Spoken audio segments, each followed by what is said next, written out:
उदयपुर में मध्य प्रदेश और राजस्थान के राज्यपाल की अध्यक्षता में उदयपुर के संभागीय आयुक्त कार्यालय में एक महत्वपूर्ण बैठक का आयोजन हुआ। करीब 3 घंटे से ज्यादा वक्त तक चली। इस बैठक में कई मुद्दों पर गहन मंथन और चिंतन हुआ, जिसमें दोनों राज्यों के सीमावर्ती इलाकों में आ रही समस्याओं और उनके निराकरण को लेकर कलेक्टर ने अपने सुझाव दिए। इस बैठक में दोनों राज्यों के 15 जिलों के जिला कलेक्टर और एसपी बैठक में मौजूद रहे। बैठक के बाद राजस्थान के राज्यपाल कलराज मिश्र ने मीडिया से बातचीत करते हुए कहा कि मध्य प्रदेश और राजस्थान के जिले जो सीमा से सटे हुए हैं, उन जिले के कलेक्टर और एसपी की बैठक हुई है। इस बैठक में मिश्र ने कहा कि इन मुद्दों पर चर्चा हुई थी। कौन से जिले से मिले हुए हैं, जिनमें गांव, तहसील और उपखंड शामिल है। ऐसे में इन पड़ोसी जिलों में एक दूसरे के तालमेल में किस तरह का समन्वय है, इन जिलों में किस तरह की समस्याएं हैं, इसे लेकर भी चर्चा हुई है। इसके साथ ही इन जिलों में आने वाली कठिनाइयों को यहाँ के जिला कलेक्टर और एसपी किस तरह लोगों की समस्याएं दूर कर रहे हैं। इन जिलों में राजस्व, पर्यटन की स्थिति क्या है। इसके साथ ही सांस्कृतिक सौहार्द बनाए रखने और तस्करी को रोकने को लेकर क्या कदम उठाए जा रहे हैं। इसके साथ ही मध्य प्रदेश और राजस्थान में अपराधियों के आवागमन को किस तरह नियंत्रण किया जाए, इसको लेकर चर्चा हुई है। इसमें हर मुद्दे पर हर कलेक्टर और एसपी ने अपने जिले की समस्याओं से अवगत कराया है। इसमें कलेक्टर ने अपने प्रेजेंटेशन के माध्यम से अपनी समस्याओं से अवगत कराया। इसके साथ ही यहाँ के एसपी ने अपने जिले की कानून व्यवस्था उसे प्रेजेंटेशन से बताया। यहाँ पर अपराधियों पर नियंत्रण कैसे किया जा रहा है। राज्यपाल कलराज मिश्र ने कहा कि राजस्थान से कोई अपराधी अगर भागकर जाता है तो पड़ोसी जिलों को जल्द सूचित किया जाए, इसको लेकर चर्चा हुई। उन्होंने कहा कि इन दोनों ही राज्यों के 15 जिलों के जो जिला कलेक्टर और एसपी भाग लिए बड़ी अच्छी बैठक रही। एक दूसरे से सीमा से लगे हुए उन जिलों के कलेक्टर और एसपी की यहाँ बैठक थी और उसमें इन विषयों पर विचार हुआ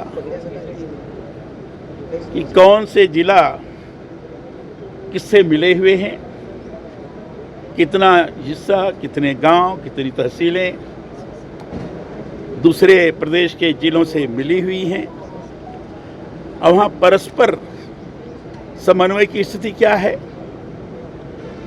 किसी प्रकार की समस्या है तो समस्याएं कौन सी हैं, कठिनाई है कौन सी कठिनाई है, उसका समाधान कैसे निकाल रहे हैं, राजस्व की स्थिति क्या है, पर्यटन की स्थिति क्या है, सांस्कृतिक सौहार्द कैसा है, तस्करी होती है जगह जहाँ तो उसकी स्थिति क्या है, उसका नियंत्रण कैसे है, अपराधियों का जो एक प्रदेश से दूसरे प्रदेश में आवागमन होता है उसको कैसे नियंत्रित करते हैं। इन सारे विषयों पर अब विस्तार से चर्चा हुई है। हर कलेक्टर ने अपने जिले की स्थिति और जो दूसरे प्रदेश के मिले हुए क्षेत्र हैं उन सबके साथ संबंध कैसा है, इन सारी चीज़ों के बारे में अपना प्रस्तुतिकरण किया।